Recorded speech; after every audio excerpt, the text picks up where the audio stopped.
All India bar council का ये paper है।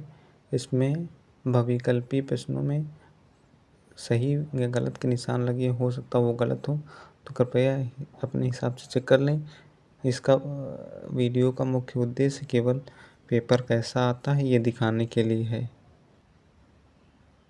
इसमें पहला प्रश्न है, ये कॉन्स्टिट्यूशन से है, सेकंड भी कॉन्स्टिट्यूशन से लिया गया है, थर्ड भी कॉन्स्टिट्यूशन से ही लिया गया है, और अन्य भी जो चौथा क्वेश्चन है वो भी कॉन्स्टिट्यूशन का ही है। पांचवा प्रश्न पूछा गया है कि फेयर हाउसिंग एक्ट 2024 पारित किया गया था। साथ ही छठा क्वेश्चन भी दिया हुआ है। फिर सातवां क्वेश्चन भी है, संविधान से ही लिया गया है। शुरुआत से लगभग ज़्यादातर प्रश्न 10 तक ये भारतीय संविधान से ही लिए गए हैं। बाकी भारतीय 11वां क्वेश्चन है, भारतीय न्याय संहिता से लिया गया है। तो बाकी भी 12वां भी क्वेश्चन भी भारतीय न्याय संहिता से लिया गया हुआ है। फिर 13 भी भारतीय न्याय संहिता का ही है। 14वां प्रश्न भी आईपीसी से लिया गया है। 15वां भी आईपीसी का ही है। 16वां भी आईपीसी से लिया गया है। आगे के क्वेश्चन भी बीएनएस से लिए गए हैं। 18वां क्वेश्चन है कि बीएनएस द्वारा स्नैचिंग एक नया अपराध शामिल किया गया है। बीएनएस की कौन सी धारा स्नैचिंग अपराध को परिभाषित करती है? यहाँ से क्वेश्चन जो है बीएनएसएस से पूछे गए हैं। पहला क्वेश्चन है कि बीएनएसएस ने संज्ञेय अपराध होने पर एफआईआर दर्ज कराने का प्रावधान शामिल किया है गया है। बाकी 21, 22, 23, 24 भी, 25 भी, 26 भी, 27 भी सब ये बीएनएसएस से ही क्वेश्चन पूछे गए हैं। बाकी क्वेश्चन भी 28वां भी बीएनएसएस पूछा गया है। बाकी कुछ और भी क्वेश्चन पूछे गए हैं यहाँ पे। अब यहाँ पे सीपीसी के क्वेश्चन भी पूछे जा रहे हैं कि सीपीसी की कौन सी धारा मूल डिग्री से अपील की अनुमति देती है। बाकी क्वेश्चन भी सीपीसी से ही पूछे गए हैं।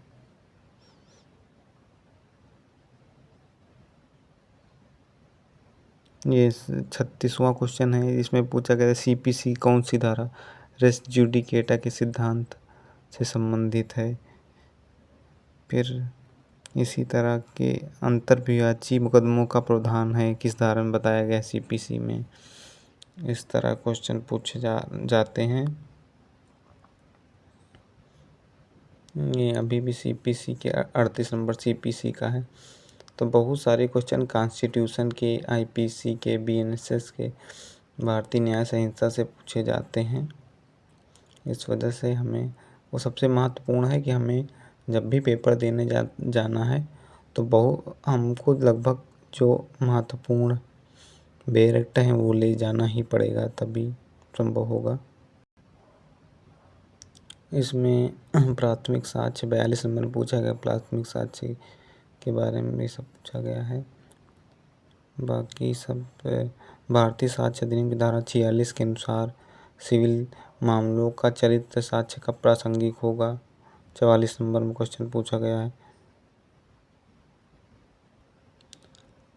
ये है कि अगर आप बेरक्ट ले जाते हैं, आईपीसी या नई जो आई है अभी, ये अगर ले जाते हैं तो आपको क्वेश्चन पासिंग मार्क्स ही चाहिए, तो आप क्वेश्चन आराम से हो जाते हैं। बस आपको पता होना चाहिए नॉर्मली कि आप बेरक्ट में कौन सा क्वेश्चन, कौन सा सेक्शन कहाँ पे है, वो ढूंढना भी आना चाहिए। सीपीसी में थोड़ा दिक्कत होती है, लेकिन उसमें भी आसानी हो जाती है अगर आप सही से करते हैं।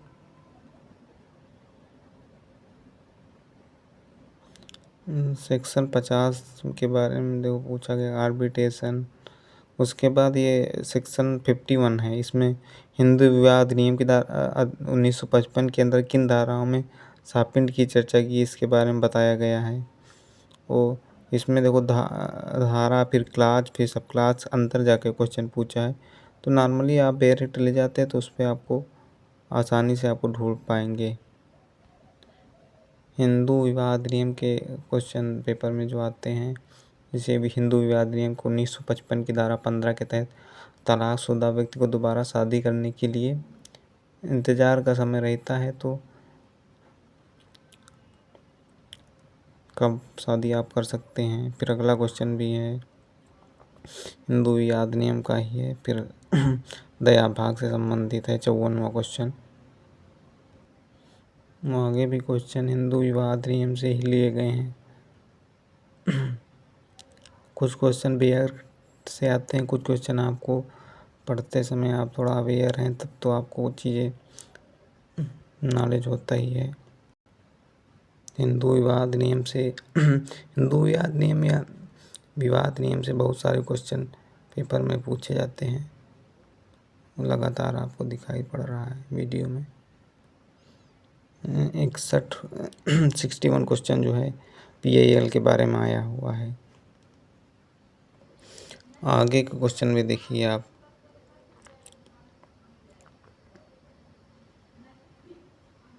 64 क्वेश्चन तक इस पेज में है। 65 नंबर इसमें आया क्वेश्चन। इसके बाद 66 में है कि व्यवसायिक नैतिकता में हितों का टकराव क्या दर्शाता है। लेकिन हाँ, एक चीज़ आपको याद रखना है, इसमें जो टिक लगे हुए हैं वो बहुत सारे क्वेश्चन गलत टिक लगे हुए हैं, तो आपको चाहिए कि आप अपने हिसाब से कर लें। इस वीडियो को बनाने का मुख्य उद्देश्य केवल यही है कि पेपर किस तरह आता है इसको दिखाना है। सेक्शन 70 जो इसमें आया है, शेयर कैपिटल से संबंधित एक क्वेश्चन आया है।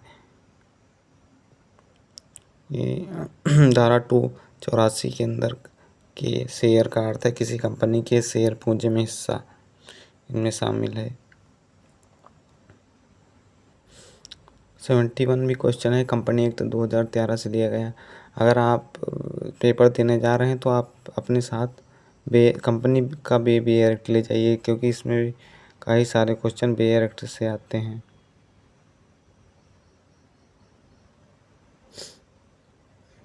ये भी एक क्वेश्चन है 73। सूचना प्रौद्योगिकी अधिनियम से भी क्वेश्चन पूछा गया है 74 नंबर। ये वीडियो अगर आप सब क्वेश्चन देख लें तो आपको अनुमान ये पता चल जाएगी किस तरह क्वेश्चन में पेपर पूछे जाते हैं, कहाँ कहाँ से पूछे जाते हैं। औद्योगिक इंडस्ट्रियल रिलेशन कोड 2020 से देखो क्वेश्चन पूछा गया है। बाकी निम्नलिखित में कौन सा सामाजिक सुरक्षा 2020 के अंदर शामिल किया गया है, ये भी क्वेश्चन पूछा गया है। औद्योगिक विकास अधिनियम 1947 के प्रावधान के तहत किस संगठन के औद्योगिक विवादों का न्याय निर्णय के लिए इसमें किसी स्थापना नहीं की गई है। इस तरह के भी क्वेश्चन पूछे गए हैं।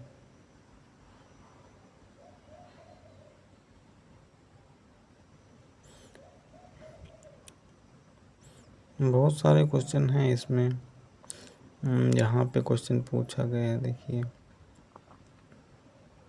ले ऑफ या डिटैचमेंट, ये सब हम लोगों को पढ़ते हैं। बाकी इसमें 80 क्वेश्चन देखो पूछा गया, टाट से भी ये क्वेश्चन आया है। साल सॉल्व करते रहिए। यूट्यूब पे बहुत सारे वीडियो होते हैं जिसमें ये बताया जाता है कि आप जो क्वेश्चन आएगा तो आपको किस तरह ढूंढना है, आपको कैसे कैसे सर्च करना है। इनकम टैक्स का 85 नंबर क्वेश्चन जो इनकम टैक्स एक्ट से भी आया हुआ है, तो इनकम 86 नंबर भी इनकम टैक्स से ही है।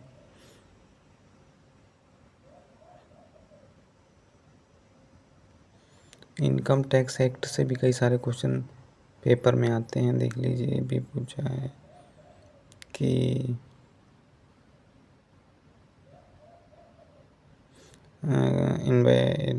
अमान्य कॉन्ट्रैक्ट एक्ट से भी क्वेश्चन देखो पूछे गए हैं।